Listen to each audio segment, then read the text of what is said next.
e que, olha, eu fui convidado novamente a falar lá na escola de cadetes do Exército aqui em Campinas, por ocasião da Páscoa dos Militares Espíritas.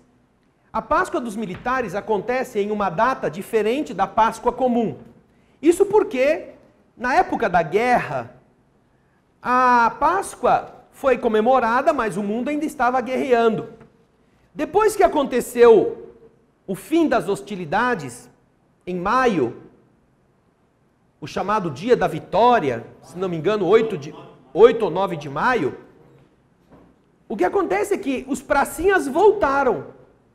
E como muitos deles eram católicos, eles chegaram depois que a Páscoa tinha terminado, não tinham podido comemorar a Páscoa. Então eles fizeram um pedido ao Ministério da Guerra, se eles podiam comemorar a Páscoa agora fora de época. E eles tiveram autorização. Então todas as repartições militares podem comemorar a Páscoa fora da data oficial da igreja. E aqui, na repartição da escola de cadetes, ela é comemorada nessa data nos 3 segmentos religiosos predominantes. Não. Eles têm 3 núcleos diferentes, católico, evangélico e espírita. E então, vem o responsável pelos católicos, vem um pastor evangélico e vai um espírita fazer uma palestra para eles. Depois que termina, há um entrelaçamento, há o almoço, e aí todos vão se confraternizar. E nós, como estávamos lá, eu e a minha esposa Solange, como representantes, convidados por eles para falarmos em nome da doutrina, fomos também para o almoço, sentamos-nos na mesa do comandante da escola, o pastor com a sua esposa, o bispo responsável, o capelão responsável pelo exército e a gente, todos nós na mesma mesa. E então estávamos vendo lá, né, ouvindo a conversa, e o cara é bispo, né, já está numa hierarquia superior. Ele é responsável pela religiosidade dos militares, além de ser o cônego ou o clérigo que é responsável pelos católicos. Então ele estava me dizendo, olha, eu entendi uma coisa que até então eu não tinha uma explicação. Por quê? Porque existe a capelania católica nos militares.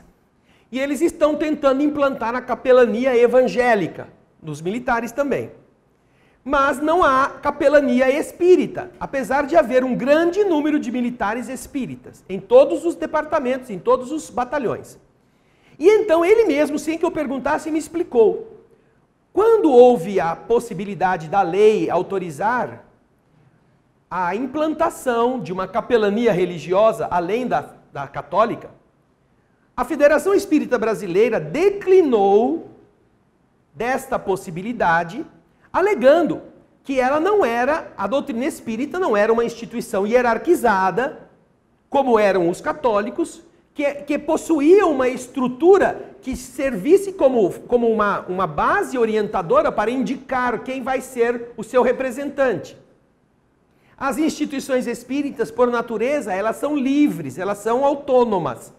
Elas não estão subordinadas a um escalonamento hierárquico e, portanto, eles não teriam como indicar A, B, C ou D. Não há o espírita de primeiro nível, de segundo nível, de quarto nível, de quinto nível e o Papa espírita. Não existe isso. Então, o movimento espírita agradecia, mas ele não podia indicar, porque ele não tinha essa estrutura. E é o mesmo problema que os evangélicos, apesar de terem uma estrutura, eles também estão enfrentando, porque são tantas facções dentro dos evangélicos que eles também não sabem quem que eles podem indicar. Aí, né, o que acontece é que ele fala assim, outro dia, ele mesmo me contando, eu até entrei no avião e uma pessoa que estava do meu lado, sentada, até se espantou, porque eu viajo vestido de padre. Ele usa o hábito para se deslocar. Eu entrei no avião, me sentei no meu posto, ao meu lado tinha uma senhora, abri a minha mala, peguei o Evangelho segundo o Espiritismo, Porque apesar de eu ser bispo católico, eu sou capelão do exército que tem evangélicos e espíritas.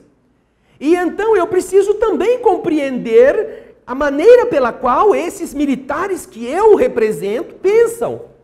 E eu tenho esse livrinho, ele até falou, sabe aquele livrinho de bolso que vocês têm, que é muito bom? Eu peguei o livro, comecei a ler, e eu não consigo ler sem riscar. Eu vou lendo e vou sublinhando para eu marcar na minha cabeça. Eu estou estudando o Evangelho segundo o Espiritismo. O bispo falando para Solange, para a mesa toda aqui. Aí a mulher olhou para mim assim, olhou para o livro que eu estava lendo, olhou para mim, viu a minha... Ele anda com uma cruzona, né, pendurada de bispo. Ela olhou para o livro, olhou para mim, olhou de novo, e foi só aí que eu percebi que eu acho que a mulher devia estar espantada que um bispo vestido de bispo estava lendo um livro espírita. Para você ver como na mente das pessoas existe até esse negócio, como é possível, não é? Mas eles realmente, eles estudam, eles têm conhecimento e eventualmente sabem que estas são coisas que acontecem inclusive dentro da igreja deles. Não são os carismáticos os primeiros a receber espírito dentro da igreja católica, não, não são. Existem equipes mediúnicas católicas nesses grandes conclaves, só que não são publicados nem divulgados.